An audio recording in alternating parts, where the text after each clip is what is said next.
Thank you for your time today, Dr. Jabala. Let's get straight into the virus. So how much do we know about this COVID-19 virus? We know that it's the same member of a larger family of these viruses known as coronaviruses.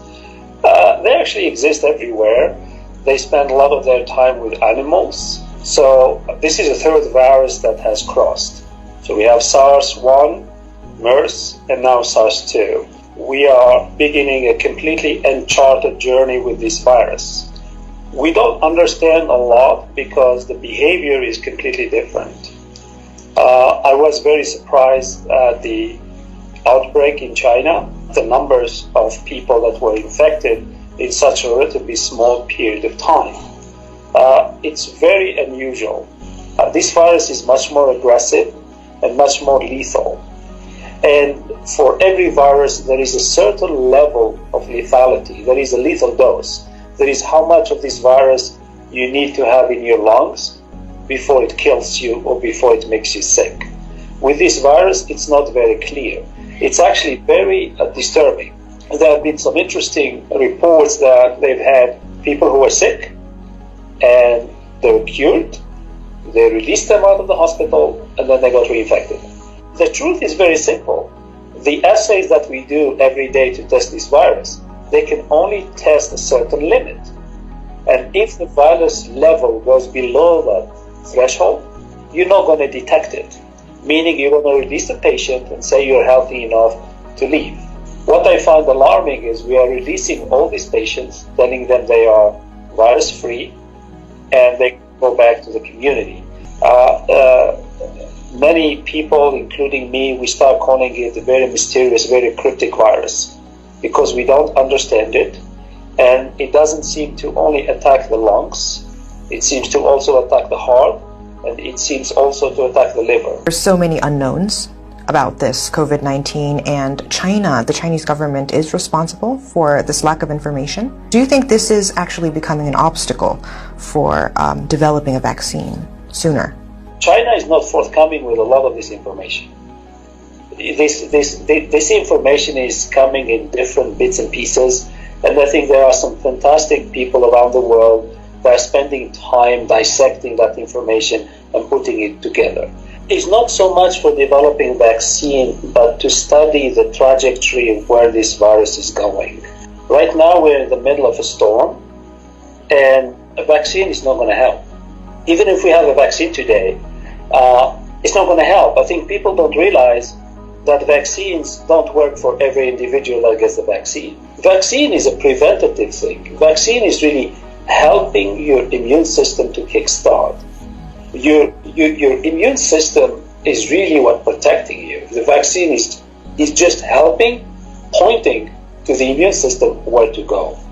The information that we're lacking from China is about one individual, patient zero. The case in Italy, the cases in Iran, we have few cases in the United States, especially on the west coast of America, where we can't link that fingerprint to the virus from Wuhan. So without that information of that patient zero in Wuhan, it's really, we are in a bad situation to understand where this virus is going. So that information will be really critical for us to understand the evolution of this virus. And that would really help us stop the spread, not to treat the virus, really stop the spread.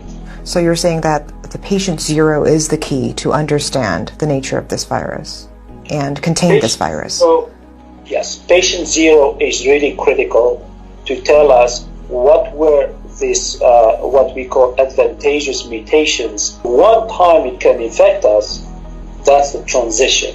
It means now this virus figured out that the virus has the key now to borrow, not just to borrow our engine, to borrow the whole body as an engine for the virus to spread.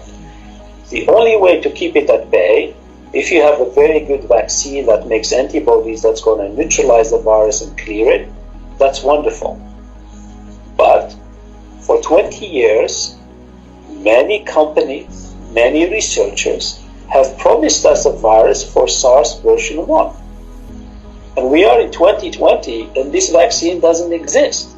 Many reasons. One is there is no more threat, so everybody forgets about it.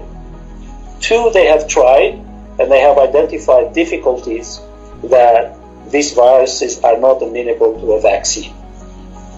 And because of that, they may need several years of research. The best comparison to that is the Ebola virus in Africa. The only reason we got a vaccine for Ebola is because Ebola decided to leave the continent of Africa and start infecting people in Europe and in America. So those people start getting worried about an Ebola spread on their own soil. And that was the push for government funding to get those vaccines done. Companies will not make vaccines if there is no one to buy it. They only make it when the government is under crisis. So the government can write the check and sign the check and hand over the money. But those governments have not seen a vaccine yet for SARS. And there hasn't been a push for it. Now, perhaps, they will try something, but I am not holding my breath. We are seeing a rapid spread of this virus, and the WHO declared that the spread of this virus is a pandemic. Why is this virus traveling so quickly around the world? So this virus is traveling with new friends called bacteria. These bacteria love to live in confined environment like an airplane. They live on the hard surfaces, they live on the soft surfaces. We, as an unaware patients, we're going to sit on that seat on the plane, we're going to touch everything, we're going to read the magazine that 200 people read it before, and each time somebody touches the magazine, we leave some bacteria in there. And as soon as those people land in Italy, as an example, and get out of the airport, now they're going to spread this thing everywhere. But as soon as you get into a patient who are in a higher category of age and have underlying diseases, you start the factory. But the virus that woke up in Italy is much more aggressive.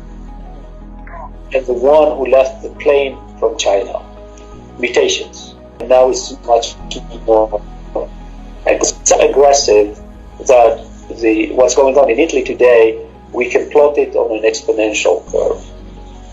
It's scary.